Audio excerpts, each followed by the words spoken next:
Shattered Evidence, a fictional cold case thriller. This story is entirely fictional. There are crimes that disappear because evidence is lost. There are crimes that disappear because witnesses grow old. And then there are crimes that disappear because someone spent years making certain every answer stayed buried. The first mistake happened on a rainy Thursday morning. Forensic analyst Ava Carter had examined thousands of evidence boxes during her career. Most contained exactly what the labels promised: old photographs, fingerprint cards, brutal reports, forgotten clothing sealed in fading paper envelopes. They were relics of investigations that had exhausted every lead until time itself became the final suspect. Box 314 looked no different. Dust coated its corners. The property seal had yellowed with age. A faded inventory card listed only 4 words: do not destroy. Review. No detective signature. No explanation. No case number. Only a date from almost 40 years earlier. Ava frowned. Every piece of evidence belonged somewhere. This one seemed to belong nowhere. She carefully cut the brittle tape and lifted the lid. Inside rested a single envelope. No fingerprints marked the surface. No handwriting identified the sender. Only one sentence had been typed across the front. Someone knew the evidence would survive longer than the lie. The room suddenly felt quieter. Ava opened the envelope. Inside lay an undeveloped roll of 35mm film, a cracked cassette tape, and a laboratory request form that had never been completed. Across the bottom of the form, someone had written in blue ink, "When technology catches up, try again." She checked the archive database. Nothing. No matching inventory number. No missing person report. No homicide file. No court record. It was as if the evidence had been prepared for a case that officially never existed. Detective Daniel Brooks received the call just before noon. He expected another paperwork error. Instead, he found Ava standing over the evidence table without saying a word. She simply handed him the envelope. He read the message once. Then again. Where did this come from? The archive says nowhere. That's impossible. I know. He examined the cassette. The plastic housing had cracked with age, but the tape inside remained intact. A tiny white label carried only one handwritten word: listen. Hours later, audio specialists restored enough of the damaged cassette to recover fragments of sound. Static, wind, footsteps over gravel. Then a woman whispered only 5 words. They're watching the wrong road. The recording ended abruptly. No scream. No gunshot. No names. Just silence. Daniel replayed the sentence several times. They're watching the wrong road. It sounded less like fear, more like a warning. Meanwhile, the undeveloped film was sent to the imaging laboratory. Every technician expected blank frames ruined by time. Instead, image after image slowly emerged. A deserted farmhouse, a narrow wooden bridge, a rusted mailbox without a name. The final photograph stopped everyone in the room. It showed a man standing beside an old pickup truck. His face had been scratched away, deliberately, not by age, not by damage. Someone had destroyed only his identity. Everything else remained untouched. Daniel pinned the photographs across the evidence board. The bridge, the farmhouse, the mailbox, the faceless man. Ava noticed something almost immediately. The shadows. Daniel looked closer. They're wrong. Every photograph had been taken within minutes of one another, yet the shadows pointed in different directions. The locations were connected. The timeline was not. Whoever assembled the roll wanted the viewer to believe everything happened on the same day. It hadn't. The film was telling a story, just not in chronological order. That evening, Ava searched the basement archive again. She wasn't looking for evidence anymore. She was looking for absence. Empty shelves, missing inventory cards, boxes whose numbering skipped without explanation. Near the back of the storage room, she found an old steel filing cabinet that no longer appeared on any building map. Most drawers were empty. One refused to open. After several attempts, the rusted lock finally gave way. Inside rested a single index card. Typed across the top were 3 words. Second review required. Below them appeared 6 inventory numbers. 5 had been crossed out. The 6 matched the mysterious evidence box sitting upstairs. In the lower corner, someone had added one final handwritten note. If box 314 is ever opened, begin with the bridge. Ava hurried upstairs. Daniel had already spread the photographs across a large city map. Without speaking, she placed a card beside him. He read the note. Neither of them said a word for several seconds. Outside, rain began striking the windows, exactly as it had on the morning the forgotten box was opened. Inside, 2 investigators realized they were no longer reopening an abandoned file. They were following instructions left decades earlier by someone who believed the truth would eventually find people willing to keep searching. Shattered Evidence, a fictional cold case thriller. The bridge stood exactly where the photograph suggested it would. Weathered wooden planks stretched across a narrow river that barely seemed deep enough to deserve its own name.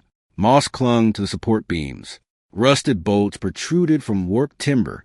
Nothing about the place looked remarkable. Yet Daniel Brooks could not shake the feeling that someone had expected him to arrive. Ava Carter walked slowly across the bridge, comparing every angle with the restored photograph. The railing has been repaired. Daniel nodded, but the support posts haven't. She crouched beside one of the original beams. Someone had carved a series of shallow marks into the wood decades earlier. Rain, sun, and time had almost erased them, but under oblique light the pattern became visible. 3 parallel lines. A circle. Another 3 lines. Not graffiti. A marker. Someone wanted this found. Ava whispered. Daniel photographed every inch before searching beneath the bridge. Near the western bank, half buried beneath gravel and tangled roots, his flashlight caught the corner of a rusted metal box. It had no lock, only layers of mud and decades of silence. Inside lay a folded topographic map, sealed in wax paper. The paper had yellowed, but the ink remained sharp. Several rural roads were circled in red. One road had been crossed out. Another carried a handwritten instruction. Not this road, the service road. Daniel immediately remembered the recovered recording. They're watching the wrong road. The sentence was no longer cryptic. It was directional. Back at the lab, the map was scanned at high resolution. Magnification revealed faint pencil notes almost invisible to the naked eye. Times, weather conditions, vehicle descriptions. Whoever created the map had been documenting movements, not destinations. Ava overlaid the markings onto modern satellite imagery.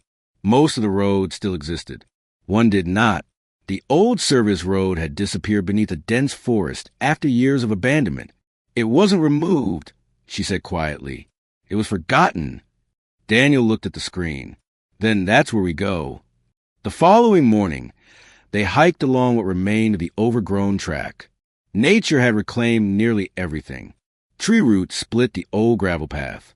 Branches formed a tunnel overhead, shutting out much of the daylight.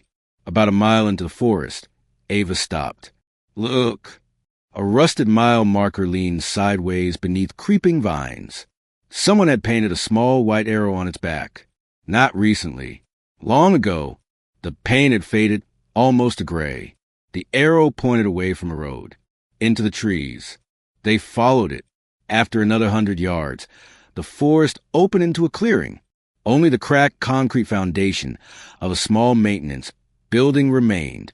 The roof had collapsed years earlier. Windows were gone. The silence felt absolute. Daniel searched the interior while Ava examined the foundation. Near one corner, she noticed a loose concrete block. Together they lifted it. Hidden beneath was a waterproof cylinder. Inside rested a notebook wrapped in oilcloth. Every page had been filled in neat block letters. No names, no accusations, just observations. The truck returned at 8:42. Headlights off. 3 people. One never came back. Daniel closed the notebook slowly. This isn't someone's memory. Ava nodded. It's a log. The final page was different. Instead of observations, it contained a message. If you're reading this, I failed to stop them. Don't trust the first explanation. Someone replaced the truth with a simpler story. Neither investigator spoke. There was no dramatic confession, no identity revealed, only the unmistakable realization that someone, years earlier, had believed the evidence alone would someday be enough to continue what they could not finish. Outside, the wind moved through the trees, carrying the sound of leaves across the abandoned clearing. Daniel slipped the notebook into an evidence bag. For the first time since opening box 314, they were no longer chasing fragments left by chance. Someone had left a trail, not to expose a killer, but to ensure that, no matter how many years passed, the truth would always remain one discovery away from being seen again. Shattered Evidence, a fictional cold case thriller. The notebook changed everything, not because it answered a single question, because it proved someone had been watching. Every page followed the same disciplined pattern. Time, weather, direction of travel, number of vehicles, number of people, no opinions, no speculation, just facts recorded with the precision of someone who knew memory could fail, but ink would not. Back at the forensic laboratory, Ava carefully photographed each page before examining the notebook itself. The paper was old. The binding had nearly separated. But one detail immediately caught her attention. The final 20 pages had been cut away with a razor. Not torn, removed deliberately. Daniel leaned over her shoulder. So someone came back. Ava nodded, and they knew exactly what they wanted. The restoration team examined the notebook under multispectral lighting. Indentation from the missing pages slowly emerged. Not every word could be recovered, only fragments. Truck changed. That license begins. Don't use. That meeting moved. Then one sentence appeared almost perfectly intact. If anything happens to me, the photographs are the only timeline they won't expect. Daniel stared at the screen. The film. They weren't random pictures, Ava replied. They were a coded sequence. The photographs from box 314 were pinned across the evidence wall once again. This time they ignored what each image showed. Instead, they measured shadows, cloud positions, tree growth, and the direction of reflected sunlight. Hours passed. Then Ava quietly moved the final photograph, the one with the faceless man, to the beginning of the sequence. Everything suddenly fit. The bridge came second. The abandoned service road came third. The farmhouse came last. Someone had rearranged the negatives before sealing them away, not to hide the truth, to make sure only someone willing to question the obvious would find it. The farmhouse sat alone beyond miles of neglected fields. Its roof had partially collapsed. Windows were shattered. The porch leaned dangerously toward the ground. Yet, one detail immediately felt wrong. Dust covered every surface inside, except one narrow path across the wooden floor. Daniel crouched. No footprints. Exactly, Ava replied. The dust settled around something. She followed the clear strip to an old cast-iron stove standing against the far wall. The stove had not been used in decades. Still, it moved far too easily when Daniel pushed against it. Behind it, hidden inside the brick chimney, rested a small metal container. Inside were dozens of photographic negatives, every one carefully numbered. Most had deteriorated beyond recovery. A handful survived. The restored images revealed ordinary scenes: a roadside diner, a fuel station, a grain elevator, a church parking lot. At first glance, none appeared significant.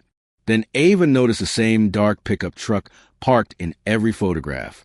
Different days, different weather, different locations. Always the same vehicle. Always in the background, not following the photographer. Watching, Daniel circled the truck in each image. It wasn't part of the story. It was following it.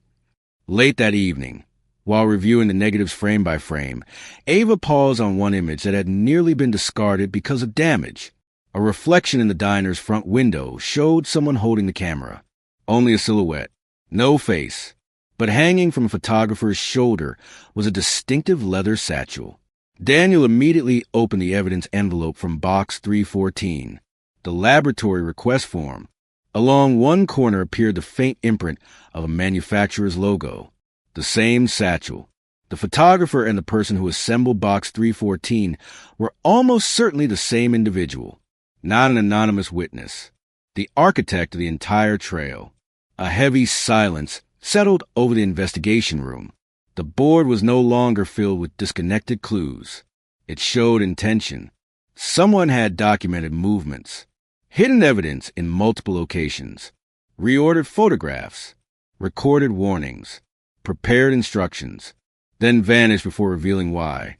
Daniel looked once more at the typed message on the original envelope. Someone knew the evidence would survive longer than the lie. For the first time, the sentence no longer sounded like a warning. It sounded like a promise. Outside, night settled over the city. Inside the lab, the recovered negatives dried beneath soft archival lights, each frame revealing another tiny fragment of a story that had waited decades, not to be remembered, but to be finished. Shattered evidence, a fictional cold case thriller. The next morning began before sunrise. No one had slept much. Daniel Brooks sat alone in the incident room, staring at the wall of photographs that now covered nearly every available surface. Red strings had been replaced by timelines. Timelines had been replaced by maps. Every clue seemed to point toward a single conclusion without ever stating it outright. Someone had anticipated failure. Every hidden notebook, every buried container, every photograph, every recording. None of them had been designed to solve the mystery immediately. They had been designed to survive. Ava Carter entered carrying a fresh evidence folder. I found something. Daniel looked up. The photographic negatives. She placed 2 enlargements on the table. They weren't all taken with the same camera. He frowned. You're sure? She nodded. The lenses leave different distortion patterns. Most came from one camera. She slid a second enlargement forward, but these 3 didn't. The difference was subtle, almost invisible. Yet once she pointed it out, Daniel couldn't ignore it. Someone else had been documenting the same events. 2 photographers, 2 perspectives, 1 hidden story. The recovered negatives were arranged chronologically using vegetation growth, weather records, and the angle of the afternoon sun. Only then did another pattern emerge. The second photographer never appeared first. Always second. Always farther away. Watching the first photographer. Not following. Observing. Daniel leaned back in his chair. So, whoever documented everything that was also being documented. Ava finished. The room fell silent. Later that afternoon, a forensic imaging specialist restored a damaged corner of 1 negative using non-destructive digital enhancement. A shape slowly emerged from what had looked like random scratches. Not a face. A license plate. Most characters remained unreadable. Only 4 survived. K7L2. It wasn't enough to identify a vehicle, but it was enough to narrow possibilities. Daniel requested archive registration records. Thousands became hundreds. Hundreds became dozens. Dozens became 4. 3 vehicles had been destroyed decades earlier. The 4th had vanished from official records after being reported sold through a private transaction. No buyer listed. No destination. Just another loose thread. That evening, Ava returned to the abandoned farmhouse alone. Not because she expected to find new evidence. Because something still bothered her. The hidden compartment behind the stove had been carefully built. Too carefully. People rarely create 1 secret space. They usually create 2. She examined every brick surrounding the fireplace. Most sounded solid. 1 produced a dull, hollow echo. Removing it revealed a narrow cavity. Inside rested nothing except a folded sheet of graph paper. No writing. Just tiny pinholes. Hundreds of them. At first glance, they appeared random. Then Ava held the page against the farmhouse window. Sunlight passed through the holes, projecting tiny points across the opposite wall. The points aligned with old nail holes already embedded in the timber. Together, they formed a simple outline, a compass, an arrow, and beneath it, 1 word, north. Daniel arrived minutes later. Neither of them spoke. They simply followed the direction indicated by the projected arrow. Almost 200 yards beyond the farmhouse stood the remains of a stone well hidden beneath vines. The cover had partially collapsed. Inside, instead of water, they found years of fallen leaves. Daniel shone his flashlight downward. Halfway to the bottom, something reflected the beam, a metal case. The recovery took nearly an hour. The hinges had rusted shut. When the forensic team finally opened it back at the laboratory, everyone leaned forward expecting a dramatic revelation. Instead, they found something quieter, a stack of sealed letters. Every envelope carried a different date. Every one remained unopened. On the first envelope, written in neat block capitals, appeared a single instruction: open only after the evidence has been understood. Daniel looked at Ava. She smiled faintly. We're not there yet. He carefully returned the envelope to the case. For the first time since Box 314 had been opened, neither of them felt impatient. Whoever had built this trail had never intended the truth to be discovered in a single breakthrough. It was meant to be earned one careful observation at a time. Outside, the last light of day faded behind distant hills. Inside the evidence room, the sealed letters waited in absolute silence, holding their story for one investigation that was finally asking the right questions. Shattered Evidence, a fictional cold case thriller. The next morning began before sunrise. No one had slept much. Daniel Brooks sat alone in the incident room, staring at the wall of photographs that now covered nearly every available surface. Red strings had been replaced by timelines. Timelines had been replaced by maps. Every clue seemed to point toward a single conclusion without ever stating it outright. Someone had anticipated failure. Every hidden notebook, every buried container, every photograph, every recording. None of them had been designed to solve the mystery immediately. They had been designed to survive. Ava Carter entered carrying a fresh evidence folder. I found something. Daniel looked up. The photographic negatives. She placed 2 enlargements on the table. They weren't all taken with the same camera. He frowned. You're sure? She nodded. The lenses leave different distortion patterns. Most came from one camera. She slid a second enlargement forward, but these 3 didn't. The difference was subtle, almost invisible. Yet once she pointed it out, Daniel couldn't ignore it. Someone else had been documenting the same events. 2 photographers, 2 perspectives, 1 hidden story. The recovered negatives were arranged chronologically using vegetation growth, weather records, and the angle of the afternoon sun. Only then did another pattern emerge. The second photographer never appeared first. Always second. Always farther away. Watching the first photographer. Not following. Observing. Daniel leaned back in his chair. So, whoever documented everything that was also being documented. Ava finished. The room fell silent. Later that afternoon, a forensic imaging specialist restored a damaged corner of one negative using non-destructive digital enhancement. A shape slowly emerged from what had looked like random scratches. Not a face. A license plate. Most characters remained unreadable. Only 4 survived. K7L2. It wasn't enough to identify a vehicle, but it was enough to narrow possibilities. Daniel requested archive registration records. Thousands became hundreds. Hundreds became dozens. Dozens became 4. 3 vehicles had been destroyed decades earlier. The 4th had vanished from official records after being reported sold through a private transaction. No buyer listed. No destination. Just another loose thread. That evening, Ava returned to the abandoned farmhouse alone. Not because she expected to find new evidence. Because something still bothered her. The hidden compartment behind the stove had been carefully built. Too carefully. People rarely create one secret space. They usually create 2. She examined every brick surrounding the fireplace. Most sounded solid. One produced a dull, hollow echo. Removing it revealed a narrow cavity. Inside rested nothing except a folded sheet of graph paper. No writing. Just tiny pinholes. Hundreds of them. At first glance, they appeared random. Then Ava held the page against the farmhouse window. Sunlight passed through the holes, projecting tiny points across the opposite wall. The points aligned with old nail holes already embedded in the timber.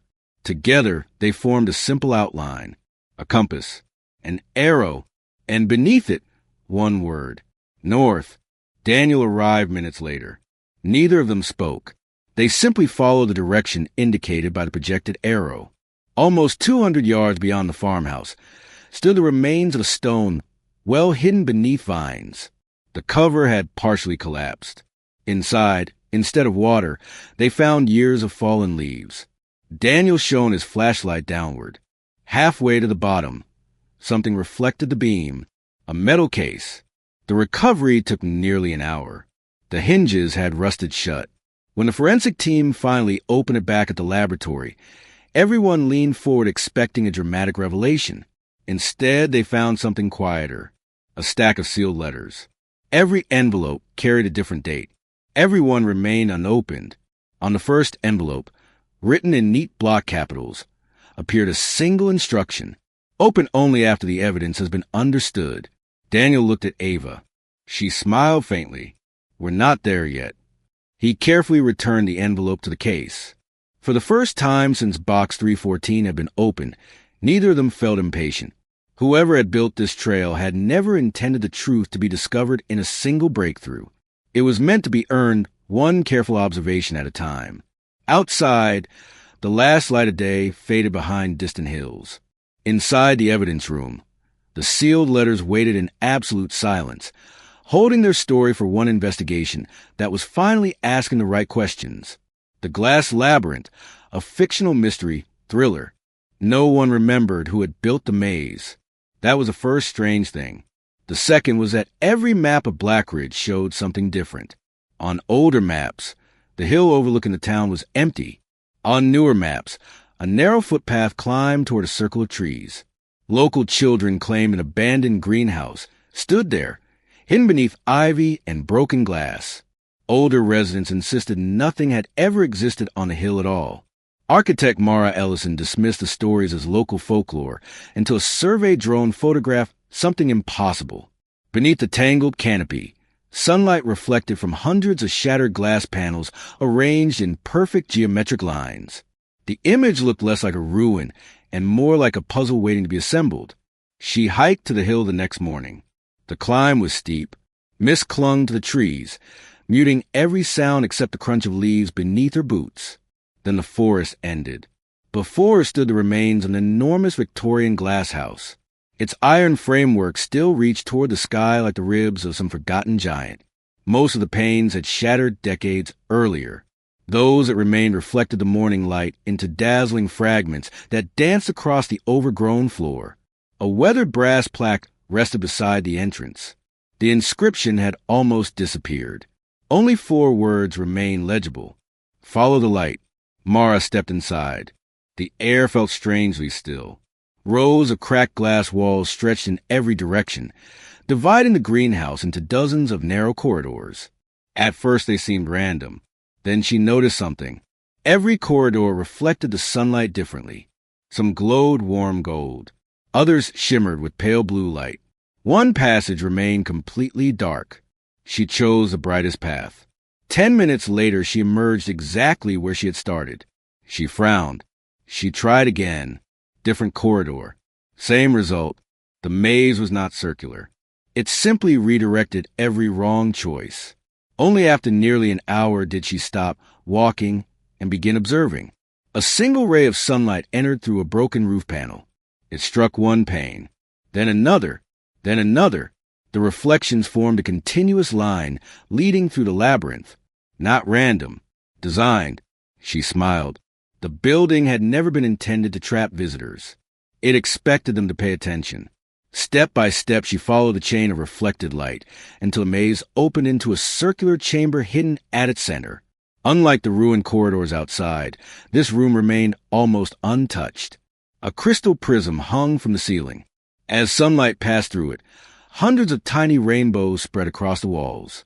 Each rainbow illuminated a fragment of an engraved mural. Individually, they meant nothing. Together, they revealed an enormous image of a tree whose branches reached across the entire chamber. Its leaves were not carved. They were empty spaces. Beneath the mural stood a stone pedestal holding a wooden box. Inside lay dozens of delicate glass leaves.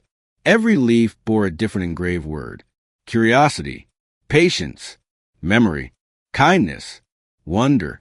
Alongside them rested a folded note. Every visitor leaves with one leaf and returns another their own. Mara looked around the chamber.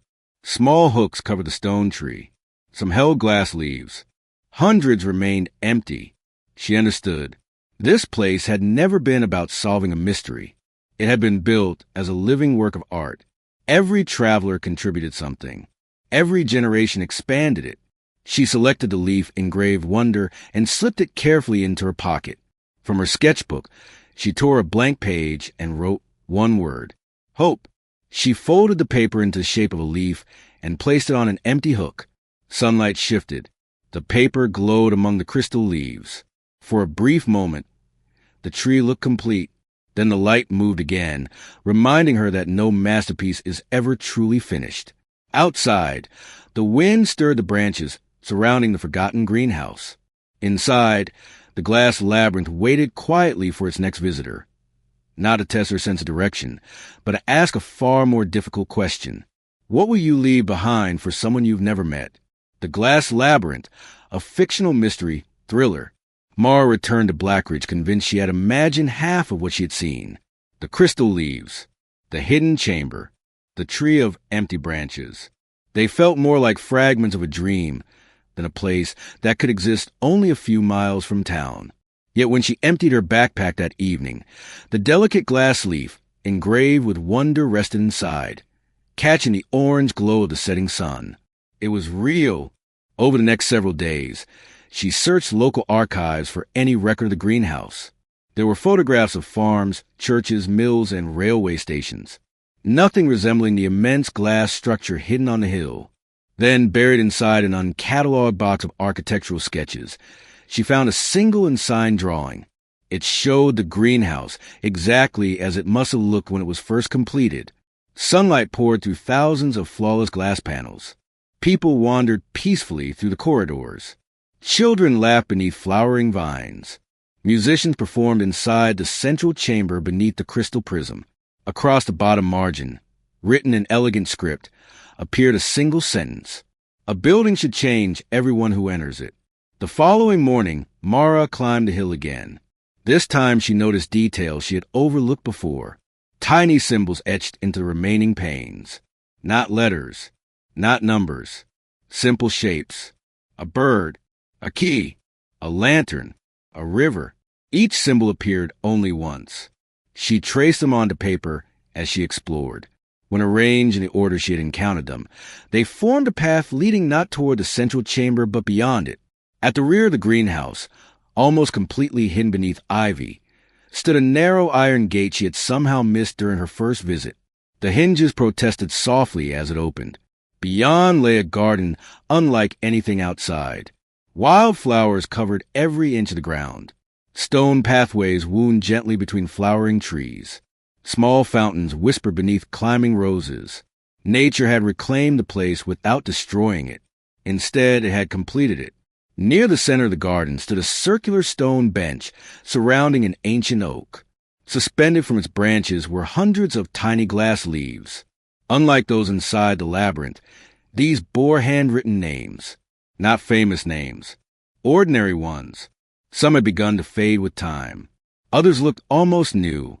A small wooden sign rested against the trunk. Every visitor becomes part of the garden. Mara looked at the glass leaf in her pocket. She understood. The leaf she had taken had never truly belonged to her. It had been waiting for its place here. She carefully hung it from an empty branch. As it caught the afternoon light, the engraved word wonder shimmered among hundreds of others. The tree chimed softly in the breeze. Not from bells. The sound carried to the quiet garden like distant music. Before leaving, Mara noticed one final object beneath the bench. A weathered guest book. Its pages stretched back decades. Visitors had written poems, sketches, letters to strangers they would never meet. Simple reflections on kindness, loss, hope, and joy. The final blank page waited patiently. Mara picked up the fountain pen resting beside it. She hesitated. Then she wrote only one sentence. Some places don't ask us to solve them. They ask us to become better, because we found them. She closed the book gently. The breeze stirred the branches overhead. Hundreds of glass leaves shimmered together, each catching the fading sunlight for only a moment before passing it to another. The labyrinth had never been a maze designed to confuse. It had always been a journey designed to slow people down long enough to notice the beauty that only patience could reveal. And somewhere beyond the quiet garden, hidden behind broken glass and climbing ivy, the old greenhouse continued waiting. Not for explorers seeking treasure, but for ordinary people willing to leave behind a small piece of hope for someone they would never know. The Glass Labyrinth, a fictional mystery thriller. Winter arrived quietly.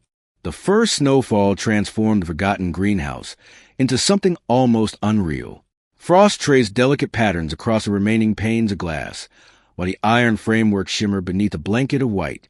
From the valley below, the ruins disappeared completely, hidden by drifting mist and snow-covered pines.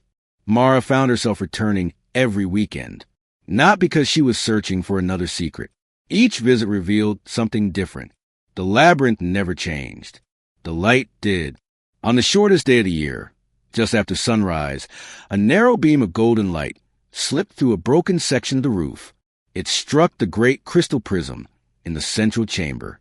Instead of scattering into hundreds of colors as before, the prism focused the light into a single brilliant line that stretched across the stone floor. Curious, Mara followed it. The glowing path led out of the chamber, through corridors she thought she already knew, and finally to a forgotten alcove concealed behind climbing ivy.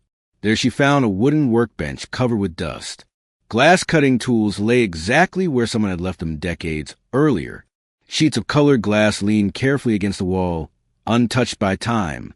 Above the bench hung a framed blueprint. It was the original design for the greenhouse. Only now did Mara realize the building had never been finished. Entire sections remained outlined in pencil, but had never been constructed. In the margin, beside the unfinished wings, someone had written, "The final rooms must be completed by future hands." For several minutes, Mara simply stared at the drawing. She had assumed the greenhouse was an abandoned masterpiece. Instead, it had always been an unfinished invitation. The architect had expected strangers, people they would never meet, to continue the work, not by copying the past, by adding something of their own. Over the following months, word about the Glass Labyrinth spread quietly, not through headlines or television, through conversations. Artists arrived carrying stained glass. Gardeners brought rare flowers. Carpenters repaired weathered benches. Musicians performed beneath the crystal prism, where every note echoed softly through the corridors. No one tried to modernize the greenhouse. No one covered its cracks. They simply cared for what remained while gently adding to what had never been completed.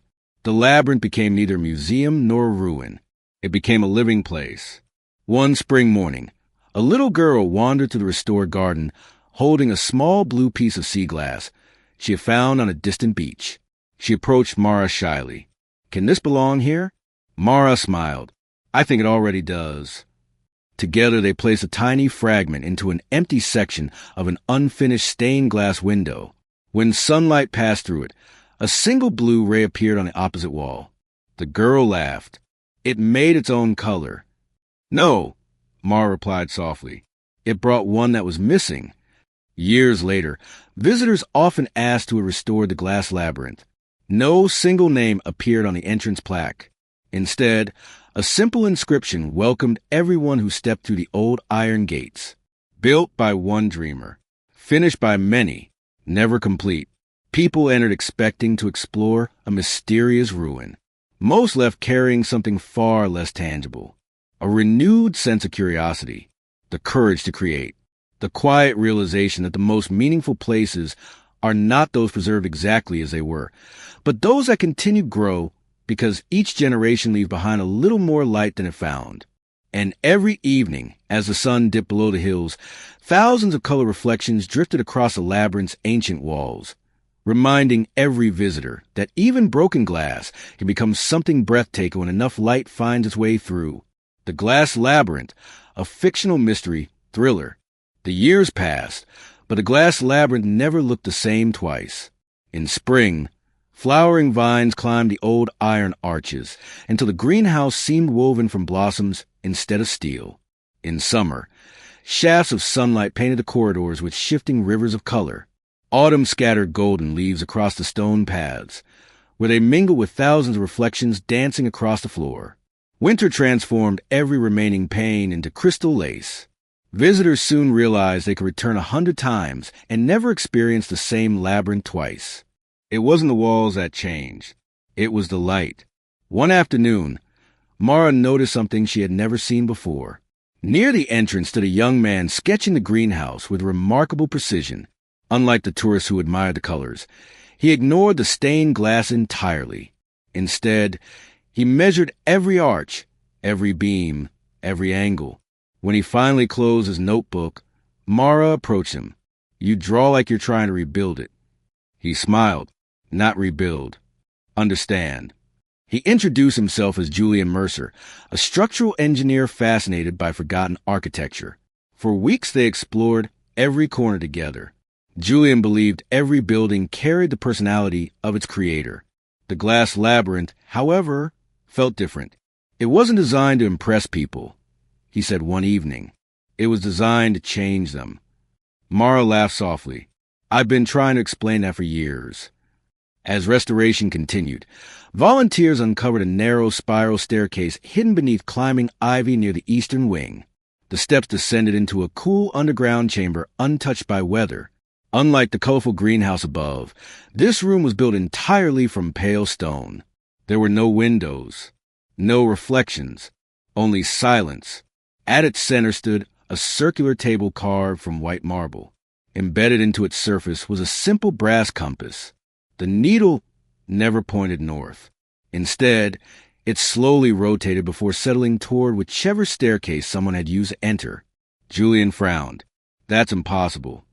Mara shook her head. "No," she smiled. "It's intentional." A small inscription circled the edge of the table. "The journey always begins where you choose to enter." There were no hidden mechanisms, no tresure, no elaborate puzzle waiting to be solved. The room offered only an idea. Every visitor arrived carrying different experiences. Every journey through the labyrinth began from a different place. The discovery inspired something unexpected. Visitors began leaving small handwritten notes in the underground chamber, not because anyone asked them to, because the quiet room invited reflection. One note read, "Today I remembered how to slow down." Another simply said, "I called my brother after 10 years." A child drew a rainbow stretching across a cracked window. An elderly woman wrote, "Thank you for proving beautiful things can survive being broken." Before long, a wooden cabinet was placed beside the staircase to protect the growing collection. No names, no addresses, just an anonymous moment of gratitude, hope, forgiveness, and courage. The labyrinth had quietly become more than architecture. It had become a place where strangers left pieces of themselves for other strangers to discover. Many years later, when Mara's own hair had begun to turn silver, she climbed the hill once again just before sunset. The greenhouse no longer looked abandoned. Children ran laughing through the corridors. Artists painted beneath the flowering arches. Musicians tuned their instruments in the central chamber. Gardeners carefully tended roses climbing the old iron frames. The building was alive. She stood beneath the crystal prism as the last rays of daylight scattered into thousands of colors overhead. Julian joined her, smiling as he looked around. "Do you remember what you said the first day?" She thought for a moment. "I said it felt unfinished." He nodded. "And now?" She watched a little girl hang a newly crafted glass leaf onto a young tree growing beside the original ancient oak. Another family paused to write in the guest book. An elderly couple quietly admired the stained glass windows, completed by generations of unknown hands. Mara smiled. "It still is." Julian laughed. "I hope it always will be." The evening bells echoed faintly from the town below. The last sunlight passed through thousands of pieces of colored glass before fading into twilight. For a brief moment, every corridor glowed as though the labyrinth itself had captured the day's final light. holding it just long enough for everyone inside to remember one simple truth. Some places are never truly finished. They continue to grow every time someone arrives with curiosity, leaves with hope, and quietly adds their own small piece to a story that will outlive them all. The Glass Labyrinth, Arc 2, the 13th Window. For nearly 20 years, no one questioned the number. 12 great stained glass windows surrounded the central chamber of the Glass Labyrinth. Every guidebook listed them. Every architect sketched them. Every restoration record confirmed them. 12. Always 12. Until the morning one disappeared. No one saw it happen. The eastern window was simply gone. There were no broken fragments scattered across the floor. No damaged iron frame. Only an empty opening where colored sunlight had poured through for decades. Visitors stood silently beneath the crystal prism, staring upward. It must have been stolen. It couldn't have been. The frame is untouched. By noon, experts from across the region had arrived. Every measurement matched the original blueprints. Every bolt remained sealed beneath layers of paint older than anyone present. According to the structure itself, no window had ever occupied that space. Yet hundreds of photographs proved otherwise. Mara Ellison spread the images across a long oak table. Every photograph clearly showed 12 windows. Every modern inspection of the building revealed only 11. Neither could explain the other. Julian Mercer examined the iron framework through a laser scanner. The metal hasn't been cut. It hasn't even moved. Mara folded her arms. So where did it go? Julian looked up into the lattice of steel. I think we're asking the wrong question. She raised an eyebrow. What if... He hesitated. It didn't disappear? The room fell silent. What if something else changed? For 3 days, the labyrinth remained closed. Architects measured every beam. Historians searched forgotten drawings. Conservators compared thousands of archive photographs. Nothing explained the contradiction. Late on the third evening, Mara climbed alone into the maintenance walkways above the crystal prism. The narrow catwalks had not been used in years. Dust covered every plank, except one. A single trail crossed the beams. Fresh. Someone had walked there recently. She followed it carefully until it ended beside an iron support hidden high above the chamber. Carved into the metal was a tiny symbol she had never noticed before. A simple circle. Inside it rested the Roman numeral. 13, not 12. 13. Her pulse quickened. There had always been another window. No one had remembered it. The discovery triggered a complete review of the original restoration archives. Most documents still described 12 windows. Then an elderly volunteer arrived carrying a leather portfolio inherited from his grandfather, one of the greenhouse's earliest restorers. Inside lay a faded watercolor painted nearly a century earlier. The artist had labeled every window, not with numbers, with names: hope, patience, wonder, memory, kindness, courage, grace, joy, truth, silence, light, home, and one final title written in pale silver ink that had almost vanished with time: Possibility, the 13th Window. No drawing showed what it looked like. Only the name remained. That night, as rain tapped gently against the greenhouse roof, Mara returned to the empty frame. Lightning flashed beyond the shattered glass. For the briefest instant, she thought she saw something impossible. Not outside the opening. Inside it, a faint outline, as though an invisible stained glass window still occupied the frame, catching the lightning for only a fraction of a second before disappearing into darkness again. She reached out instinctively. Her fingertips met nothing but cool air. Then a voice echoed softly through the silent chamber. Not loud, not frightening. Barely more than a whisper carried by the wind. You cannot see what the labyrinth has not yet asked you to become. The words faded before she could determine where they had come from. Julian entered moments later, his flashlight sweeping across the chamber. I saw the lights from outside. Mara slowly lowered her hand. You won't believe what I just heard. Julian looked toward the empty frame. For several long seconds, neither of them spoke. Then he pointed upward, Mara, she followed his gaze. Moonlight had replaced the storm. Across the opposite wall, 12 windows cast 12 pools of colored light.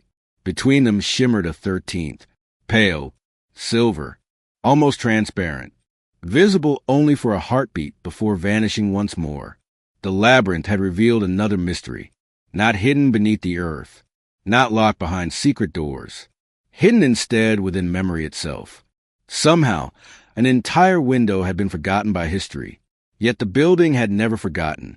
And somewhere within the ancient framework of glass and iron, the forgotten window waited patiently for someone to remember not where it had gone, but why it had been erased in the first place. The glass labyrinth, Arc 2, the 13th window. Nobody slept well after the silver light appeared. By dawn, word had spread through Blackridge that something unusual had happened inside the labyrinth. Rumors traveled faster than facts. Some claimed an entire wall had vanished. Others insisted the greenhouse had begun changing by itself. A few dismissed the stories as another trick of old glass and moonlight. Mara ignored them all. Facts came first. Speculation came later. As the morning sun climbed above the eastern ridge, she and Julian returned to the central chamber carrying every instrument they could borrow. Laser levels, thermal cameras, multispectral scanners, and architectural drawings dating back nearly a century. Every measurement agreed. The empty frame contained nothing. No hidden glass. No transparent material. No unusual temperature. The opening was exactly what it appeared to be. Empty. Yet when Julian overlaid the original blueprints onto a modern laser scan, one inconsistency refused to disappear. The geometry was wrong. Not dramatically, only by a few centimeters. But throughout architecture, a few centimeters mattered. The circle formed by the 12 windows was no longer perfectly symmetrical. It had been designed for 13. Someone had rebuilt the chamber long ago and subtly shifted the surrounding walls to disguise the missing space. It was an astonishing piece of craftsmanship, so precise that generations of architects had accepted it without question. Someone didn't remove a window, Julian whispered. They redesigned history. That afternoon, Mara examined every restoration journal preserved in the archive. Thousands of handwritten pages documented repairs, storms, broken panes, deliveries of iron beams, and volunteer work stretching back decades. Nothing mentioned a 13th window until she reached the oldest volume. Its cover had nearly fallen apart. Several pages were missing. Near the back, pressed between two brittle sheets of paper, rested a dried silver leaf unlike any plant she recognized. Beneath it, written in faded ink, appeared a sentence so faint she almost missed it. When the 13th is forgotten, the labyrinth will remain beautiful, but incomplete. There was no signature, only a small emblem, a circle divided by 13 tiny rays. Julian spent the evening studying photographs taken inside the greenhouse over the past 50 years. He enlarged hundreds of images, searching not for what appeared in them, but for what should have. Then he found it. In almost every photograph, visitors unconsciously avoided standing before the empty frame. Children ran around it. Tour guides stopped just short of it. Wedding photographers positioned couples one step to either side. No one had instructed them. No signs directed them. Yet everyone instinctively left the space untouched, almost as though some invisible presence quietly encouraged people to walk around it. Julian stared at the sequence of photographs for nearly an hour. They'd been doing it for decades. That evening, heavy fog rolled across the hill. The greenhouse stood wrapped in pale mist, its broken roof disappearing into darkness. Mara entered alone. She carried no cameras, no notebooks, only the silver leaf recovered from the journal. Standing before the empty frame, she held the leaf toward the fading light. At first, nothing happened. Then the last ray of sunset struck its surface. The leaf shimmered. A narrow beam of silver light crossed the chamber and touched the empty opening. For one breathtaking moment, delicate lines appeared in midair. Not glass, not light, something between the two. A magnificent stained glass window slowly revealed itself, composed entirely of shimmering reflections. Unlike the other windows, it held no colors, only countless tiny mirror fragments. Each reflected a different part of the chamber, different visitors, different moments, different seasons. As Mara stepped closer, one reflection caught her attention. She was no longer looking at the present. She saw the greenhouse exactly as it had appeared generations earlier. The missing window stood complete. Children laughed beneath it. Artists painted nearby. An elderly woman gently placed her hand against the silver glass before smiling at someone beyond the frame. The vision lasted only seconds. Then darkness returned. The window vanished once more. Only the empty opening remained. Mara's heart raced. The 13th window had never reflected the world. It reflected memory itself.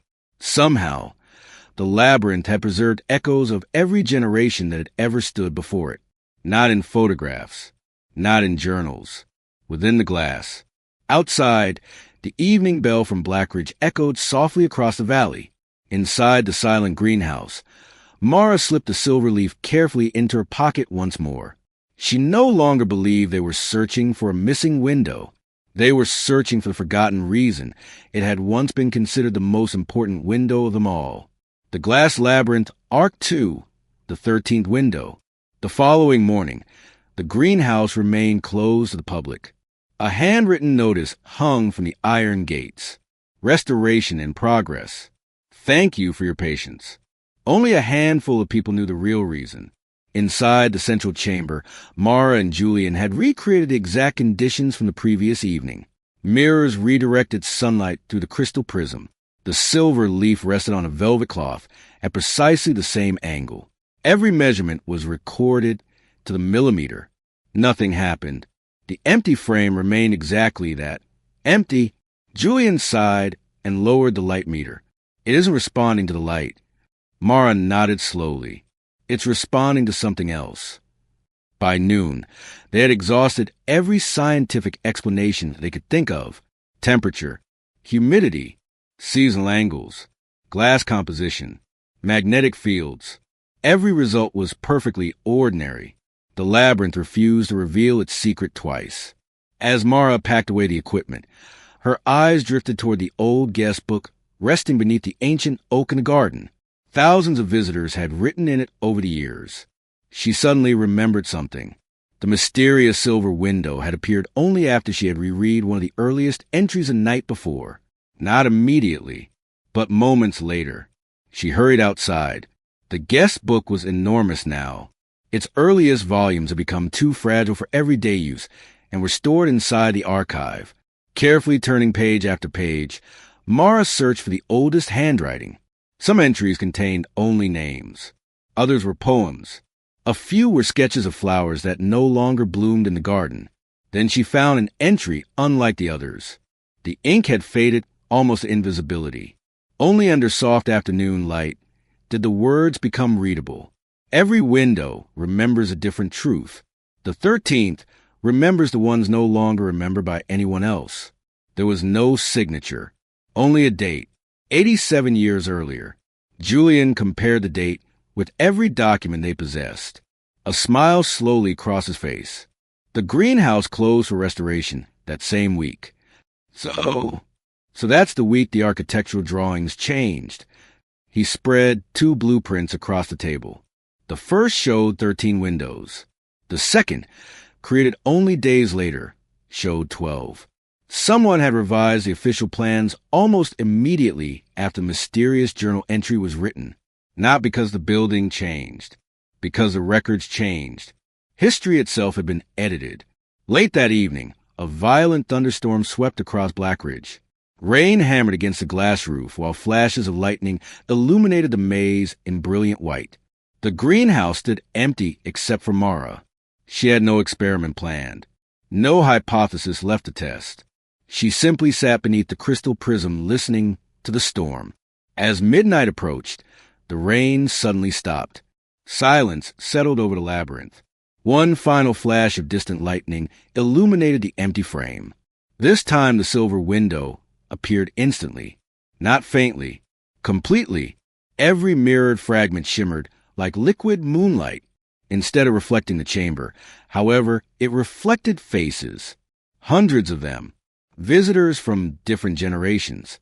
Children, gardeners, artists, builders, musicians. Some smiled, some laughed, some simply stood quietly beneath the glass. Each reflection lasted only a heartbeat before another replaced it. Mara realized with growing amazement that these were not ghosts. They were memories. The window had preserved every person who had ever paused before it with genuine wonder. Then the reflection slowed. One final figure remained, an elderly architect wearing a long wool coat. He looked directly toward Mara through the silver glass, not at her reflection, at her. Slowly, he raised one hand and pointed, not toward the window itself, but toward the unfinished eastern wing of the greenhouse. His lips moved silently. No sound emerged. Then the image dissolved into countless fragments of light. The chamber returned to darkness. The window vanished. Mara remained motionless. She had no proof of what she had witnessed. No recording. No photograph. Only one undeniable certainty. The forgotten window was trying to guide them somewhere. Not into the past. Towards something that had never been completed. Somewhere beyond the eastern wing. Hidden among unfinished walls of forgotten blueprints. Another chapter of the labyrinth story was still waiting to be discovered. The glass labyrinth, Arc 2, the 13th window. The eastern wing had always been the least explored part of the glass labyrinth. Visitors admired the restored gardens, lingered beneath the crystal prism, and wandered the colorful corridors. Few ventured beyond the faded iron gate marked restoration access only. There was little to see, or so everyone believed. At first light, Mara and Julian unlocked the gate. A narrow corridor stretched ahead, swallowed by climbing ivy and decades of silence. The stained glass panels ended abruptly, replaced by unfinished iron ribs that reached into open air. Here, the greenhouse looked less like a masterpiece and more like a construction project abandoned halfway through. The floor was covered with a thin layer of dust, until Julian noticed something. There are footprints.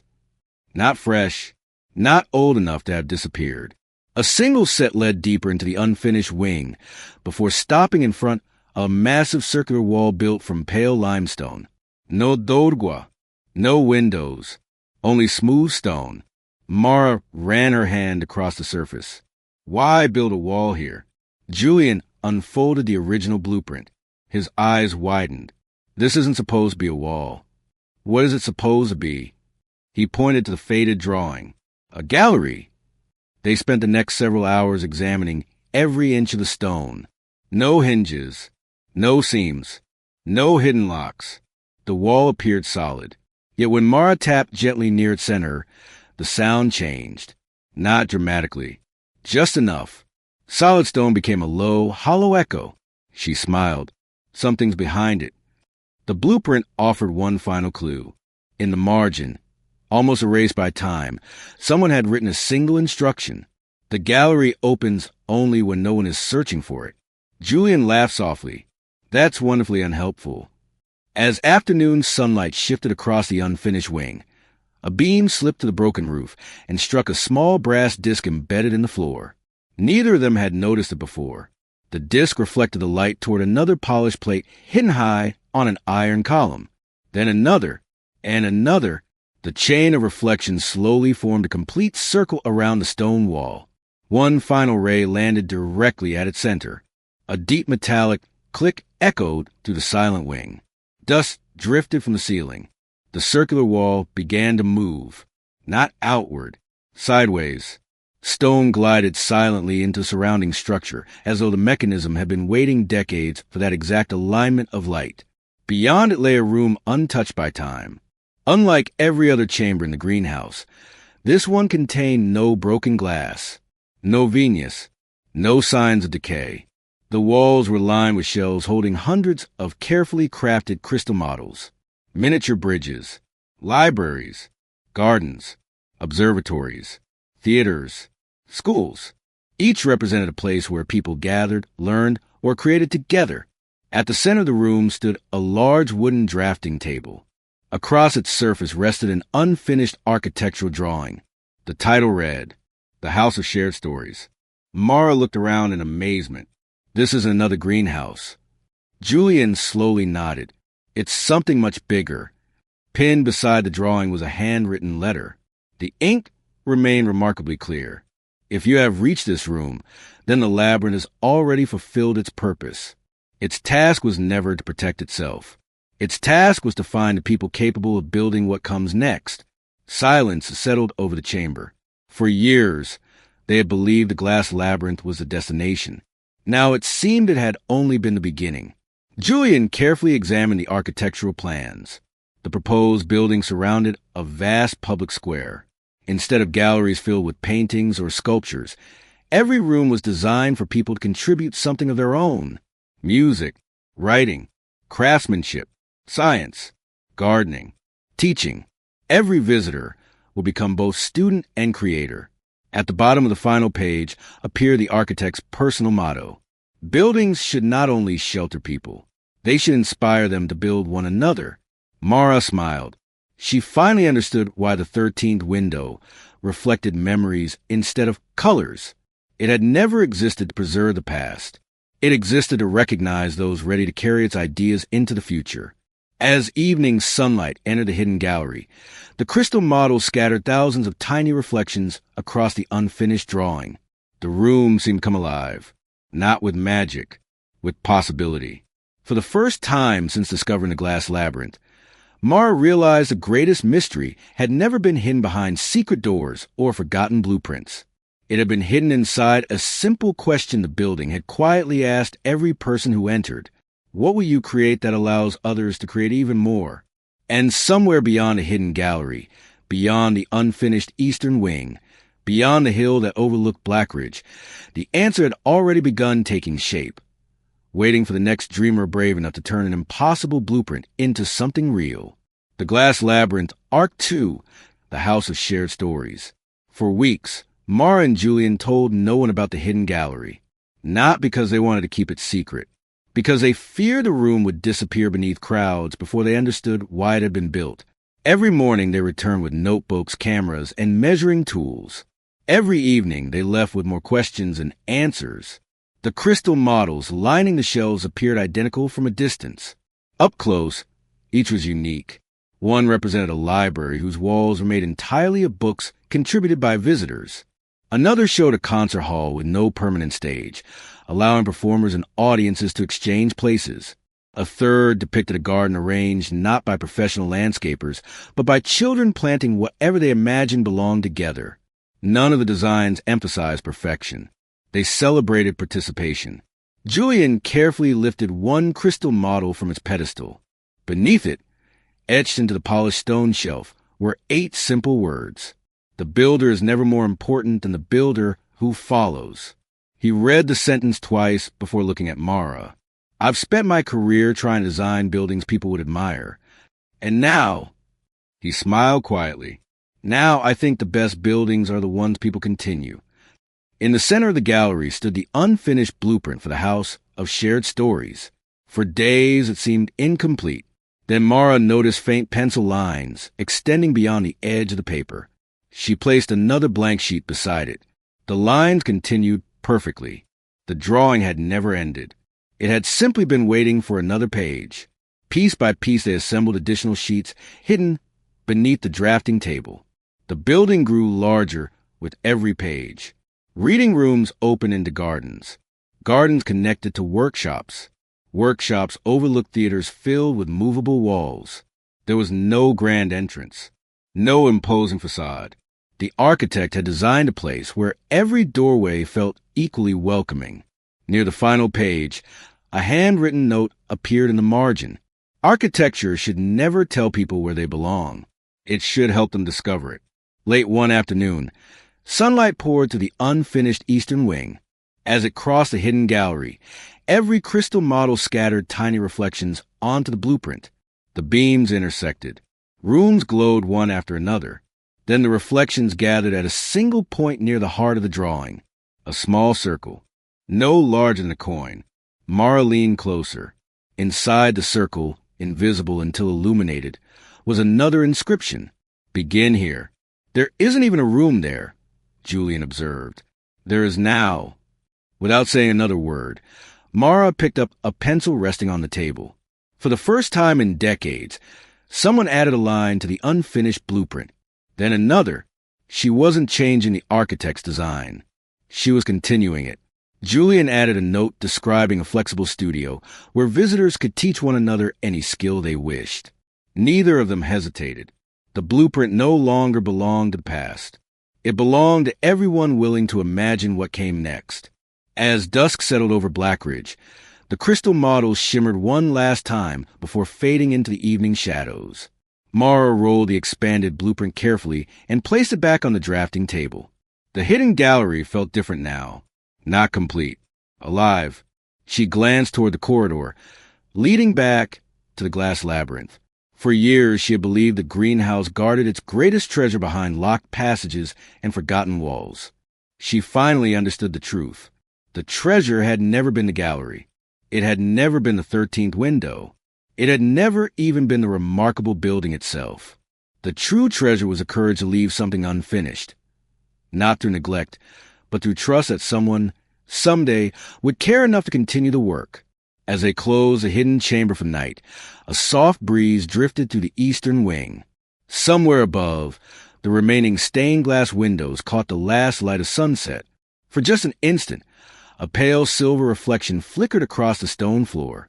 The 13th window had appeared once again, not to reveal another secret, but to quietly acknowledge that its purpose was finally being fulfilled.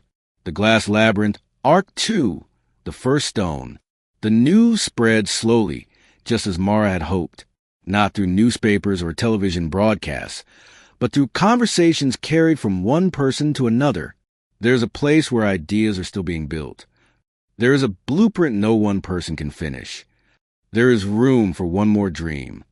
Within weeks, architects arrived carrying sketchbooks instead of presentations. Teachers came with lesson plans scribbled on loose paper. Gardeners brought seeds collected from family gardens. Musicians carried worn instrument cases.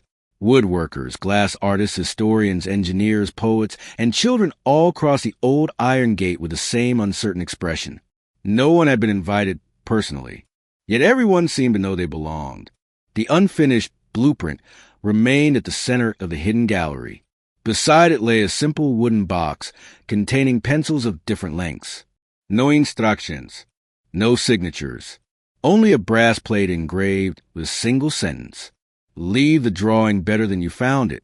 At first, visitors hesitated. Who was bold enough to add a line to the work of an unknown master? Then an elderly carpenter quietly drew a wooden reading bench beneath a maple tree. A teenage violinist added a circular performance space where audiences could sit among the musicians instead of facing them. A botanist sketched a greenhouse filled with endangered plants, each accompanied by the stories of the people who protected them. Piece by piece, the blueprint evolved, not through one brilliant vision, through hundreds of thoughtful contributions. Julian began documenting every addition. Surprisingly, no one erased another person's work. Instead, they expanded it. A child drew a bridge across a small stream. An engineer returned days later and carefully designed the bridge's structure without changing the child's original shape. A baker suggested an outdoor kitchen. Nutrition students transformed it into a community cooking school. Artists designed walls intended to be repainted every year. The building seemed to grow naturally, as though every idea had been quietly waiting for another to complete it. One evening, Mara climbed once more to the central chamber beneath the crystal prism. The labyrinth was empty. Moonlight poured through the 12 stained glass windows. Then, almost imperceptibly, a pale silver glow appeared where the 13th window belonged. This time, the reflections were different. She no longer saw memories from the past. Instead, she saw fleeting images of possibilities. Children building together. Scientists explaining discoveries to strangers. Neighbors planting gardens. Storytellers reading aloud beneath lanterns. None of the scenes looked extraordinary. That was precisely what made them beautiful. The silver window had never predicted the future. It reflected futures that people could choose to create. When Mara returned to the hidden gallery, she found something unexpected. The blueprint had changed again, not because anyone had visited.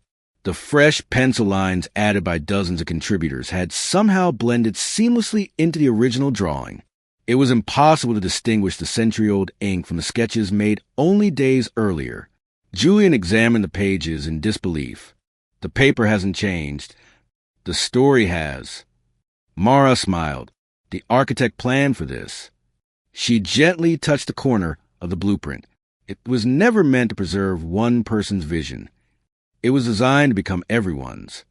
As dawn broke over Blackridge, the first rays of sunlight passed through the restored stained glass windows, scattering ribbons of color across the hidden gallery.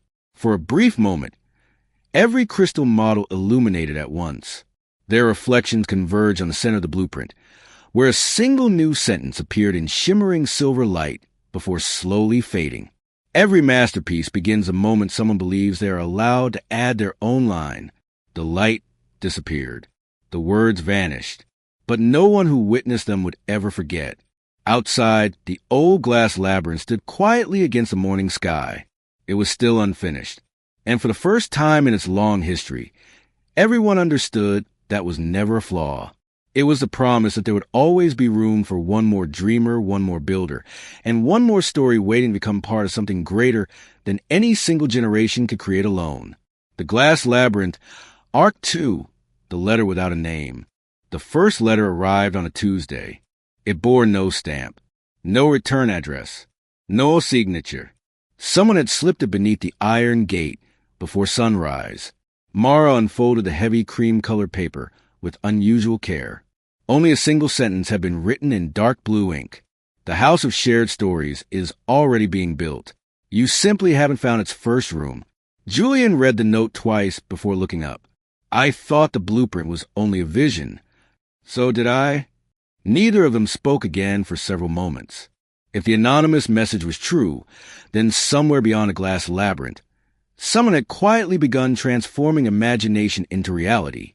Over the next month, for more letters appeared, always before dawn, always written on the same paper, always in the same elegant handwriting. None revealed the sender's identity. Instead, each offered another fragment. Look for the place where strangers stay longer than friends. The strongest foundation is conversation. Count the empty chairs. The messages sounded more like reflections than instructions, yet everyone hinted at a real location. One rainy afternoon, Mara and Julian decided to stop searching for unusual buildings. Instead, they searched for ordinary places where people naturally gathered.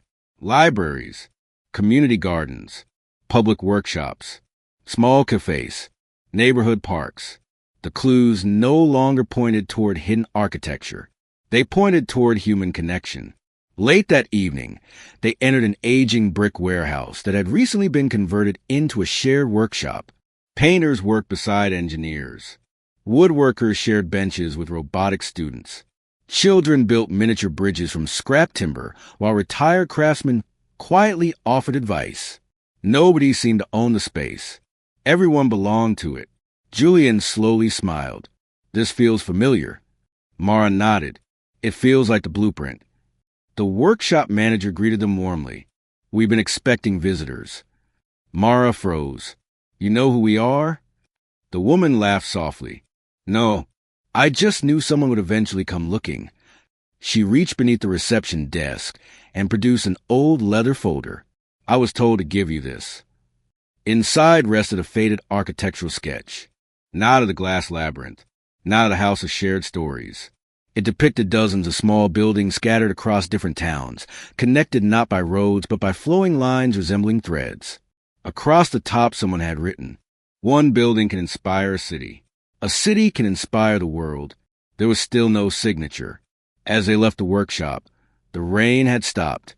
Children were drawing chalk murals across the pavement outside. An elderly musician played violin beneath the shelter of an old oak tree. People who had arrived as strangers were leaving together, laughing as if they had known one another for years. Julian folded the sketch carefully. I think we've misunderstood the blueprint. Mara glanced back toward the workshop.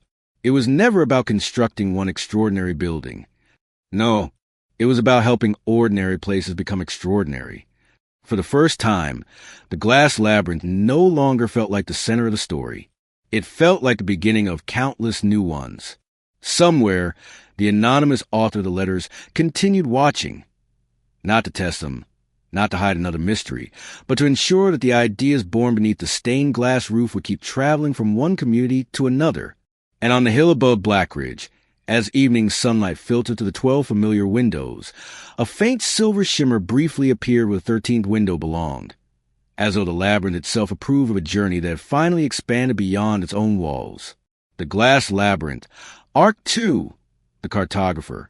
The 6th letter arrived folded inside an old map. Unlike the previous notes, this one contained no poetic phrases, only a network of circles connected by thin ink lines stretched across the yellow paper. At first glance, it resembled an antique railway map. Julian quickly realized it wasn't. There are no town names, no rivers, no roads. Mara traced one of the circles with her finger. Each was marked with a tiny symbol instead of a label: a lantern, a book, a tree, a violin, a compass. Near the bottom of the page, in handwriting they had come to recognize, appeared a single instruction. Maps usually tell you where to go. This one tells you where people began to change. The first symbol, a lantern, led them to a tiny lighthouse on the edge of a rocky coast. The building was no longer in use. Yet every Thursday evening, volunteers gathered there to teach navigation, astronomy, and local history to schoolchildren. No admission fee, no advertisements, only a handwritten sign above the entrance. Everyone is welcome. Inside, hanging beside the old lighthouse lens, Mara discovered a familiar emblem carved into the wood, a circle with 13 tiny rays, the same symbol they had first seen high above the crystal prism. Someone had been here before them. The second destination lay hundreds of miles away. It was not a grand museum or a famous landmark. It was a neighborhood library occupying the ground floor of a converted textile mill. Bookshelves filled every room. But what drew Mara's attention was the largest wall in the building. Instead of books, it held empty wooden frames. Visitors were encouraged to fill them with handwritten stories from their own families. Some accounts described immigration. Others recalled childhood adventures, acts of kindness, or moments of forgiveness. No story was considered too small. Julian smiled. It's another house of shared stories. No, Mara replied quietly. It is the house of shared stories. She was beginning to understand. The blueprint had never pointed toward a single destination. It described an idea that could appear anywhere people chose to nurture it. As they continued following the mysterious map over the following months, the pattern became unmistakable. Every marked location shared 3 characteristics. None had been designed by the same architect. None belonged to the same organization. None even looked alike. Yet each encouraged strangers to become collaborators rather than spectators. An abandoned railway station transformed into an art studio. A neglected orchard reborn as a public garden. An old theater where audience members finished unfinished plays left behind by previous visitors.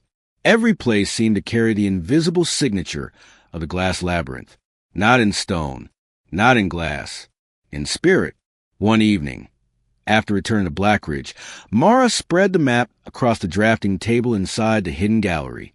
For the first time, she noticed that the ink lines connecting the circles formed a familiar shape. Not a railway, not a constellation. The outline of a tree. Its trunk began at the glass labyrinth. Its branches reached outward across towns and generations. Each destination was another leaf, another story, another act of quiet generosity. Julian stood beside her in silence. The labyrinth isn't the end of the map. Mara nodded. It's the root. She looked toward the unfinished blueprint resting beneath the crystal models. For years, they had searched for hidden rooms, forgotten windows, and secret passages. Now the greatest discovery seemed almost impossibly simple. The true labyrinth had never been made of iron corridors or stained glass.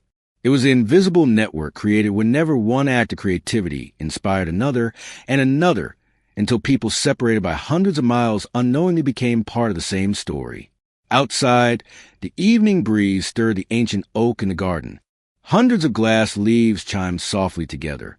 Among them, one silver leaf caught the fading light and shone more brightly than the rest, not as a signal that another mystery awaited, but as a quiet reminder that every journey worth taking eventually becomes a path others are willing to follow.